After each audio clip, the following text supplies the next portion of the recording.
سيدنا عمر رضي الله عنه عمر بن عاص مركو مصر تجي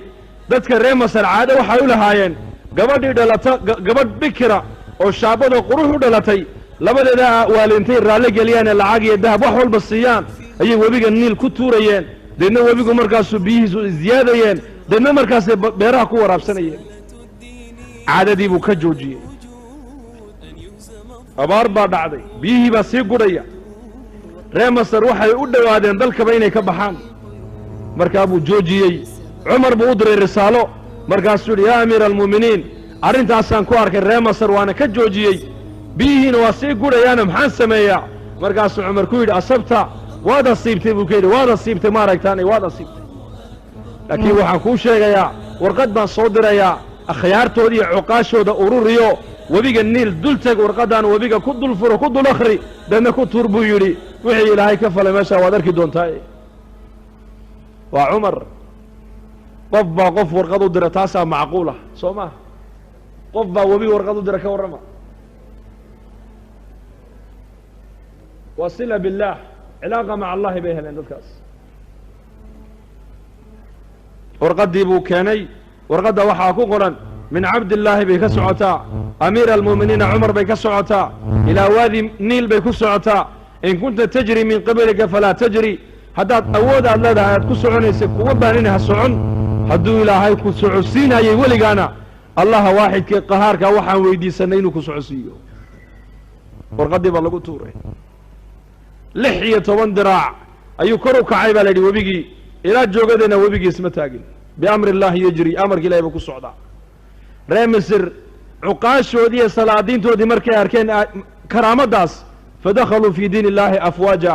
qisada labaad waxa weeyaan sayidina cumar radia allahu canhu oo madiinata almunawara mambarka ka khudbadaynaya ciidankii saxaabiga saariye uu watay falastiin joogay ee gaaladu dhabarjabinta ay rabeen inay ku sameeyaan halkaasuu cumar kala hadlay kelimaad khudbadda aanan ku jirin ayuu ku soo daruu yidhi yaa saariyatu aljabal wa yaa saariyata aljabal yaa saariya xagga buurta yaa saariya dhinaca buurta iska fiiri khudbaddii markuu ka dhaadhacay asxaabtu way yaabeen yaa amiira almuuminiin maanta maxaa tidhi markaasuu yidhi waxaan idhi hadda inii sheegi maaye ciidanka allaha keenay buu yidhi waad arki doontaan jamaacaddii baa soo noqotay fatxi iyo khaniima ay la soo laameen iyo khalaba iyo haziima iyagoo soo guulaystay markaasay axwaashii bayaamiyeen maalin caynkaas annagoo dagaalkii u diyaar garownay oo macrakadii dagaalkii uu noo bilaamay ayaa gaaladu dhabarjabin nagu soo sameeyeen fa samicnaa sawta cumar wasta aljibaal buuro dhexdood annagoo marayna hadalkii cumar baa halkaa ka maqallo bay yidhahdeen hadi cilaaqa maca allah maraa laysa mara aakhirsa siirada asxaabta maraat badahay dul mareen badaha asxaabta rasuulku mashuu cala albixaar haddii nebi ciise muuse calayhi salaam qoomkiisa badda ilaahay u kala jeexay bay culimmadu yidhaahdeen asxaabu muxamed nebi maxamed oo la socon ayaa asxaabta nebiga webiyadaa dul mariyeen fardahoogii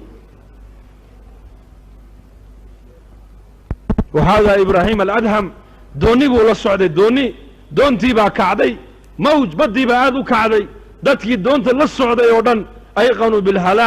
halaag bay dareemeen fasaaxuu sayxa way qayliyeen rag iyo dumar ubad way qayliyeen hal mar keliya uu sheekhii u hurday hurdadiibuu ka kacay markaasuu arkay doontii oo marna xagga u gadoomaysa dadkii oo dhanna ay geeri u diyaar noqdeen ay wada qaylayaan markaasuu gacmaha cirka u taagay yaa rabbi araytanaa qudrataka fa arinaa cafwaka ilaahow qudraddaadii na tustee dulqaadkaagiina na tus buu yidhi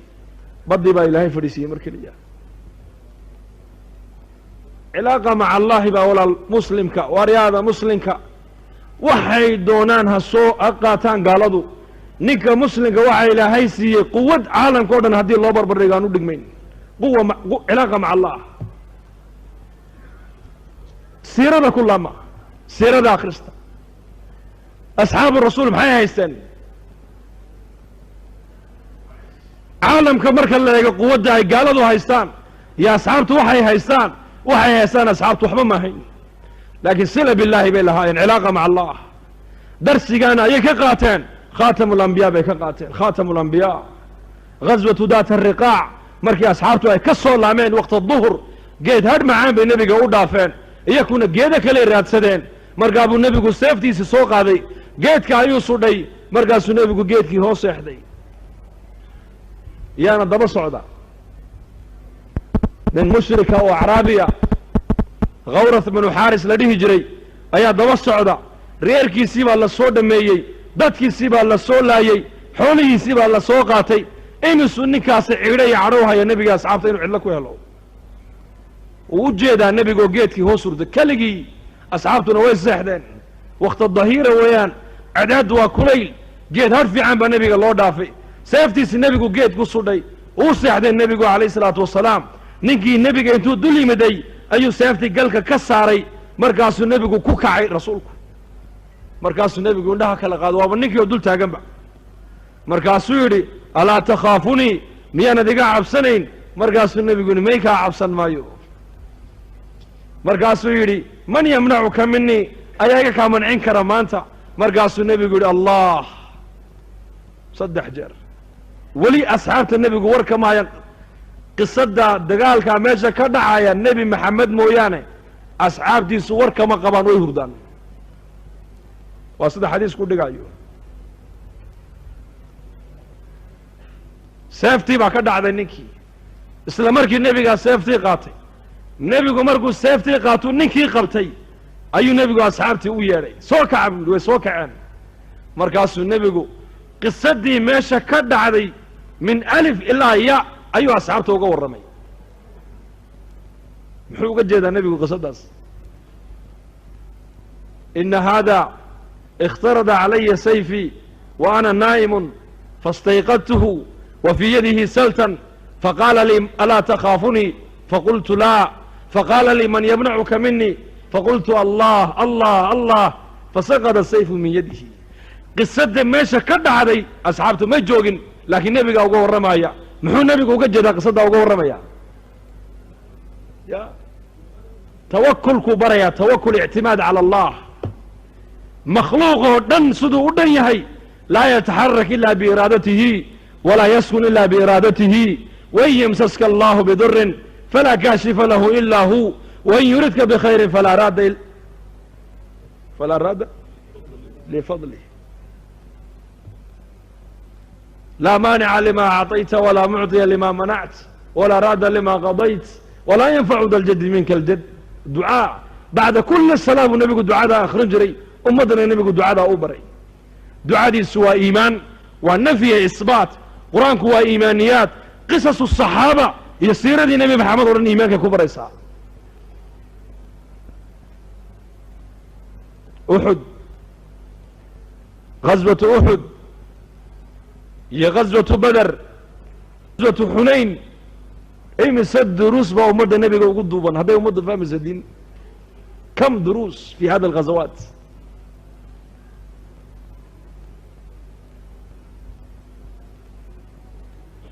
beder 70 gaalay laayeen 70 gaalana way xidheen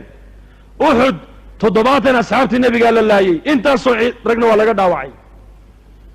labadaa ghazo culammadu waxay yidhahdeen midkee manfaco badan ibn qayim aljawzi zaad almacaad wuxuu ku sheegay gaswatu uxud ayaa ka manfaco badan buu yidhi ka faa'iido badan ka cibro badan ka duruus badan ka fatuuxaad badan buu yidhi kow ta labaad waxaa la ogaaday cadowgii gudaha ku jiray baa la ogaado 300 munaafiqiina isla markiiba gooni u baxday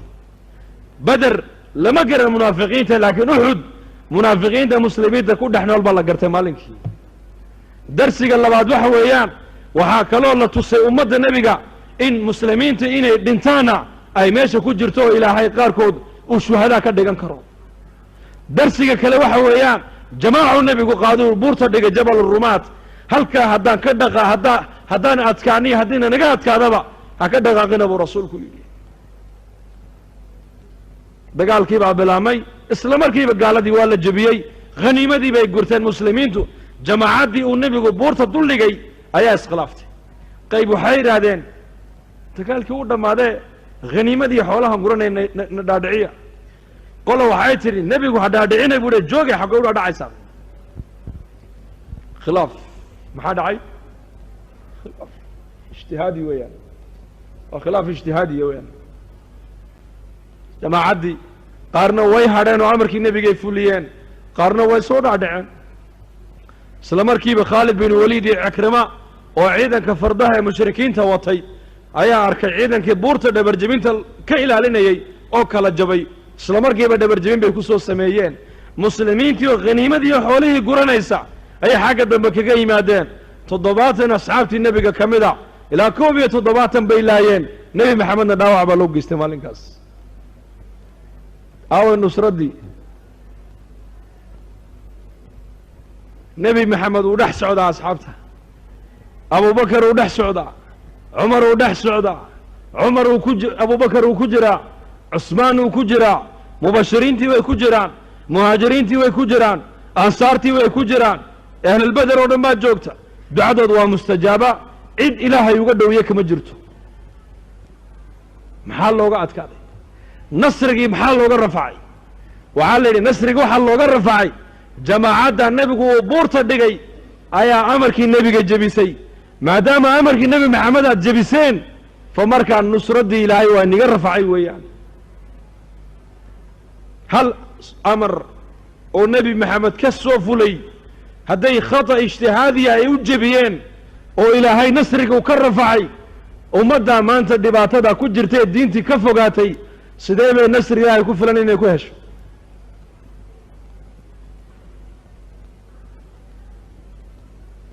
nebi maxamed oo jooga ayaa nasrigii laga rafacay ummadda markii amarkii nebiga ay jebiyeen waa darsi ilaa yowma alqiyaama ogaadaa lagu leeyahay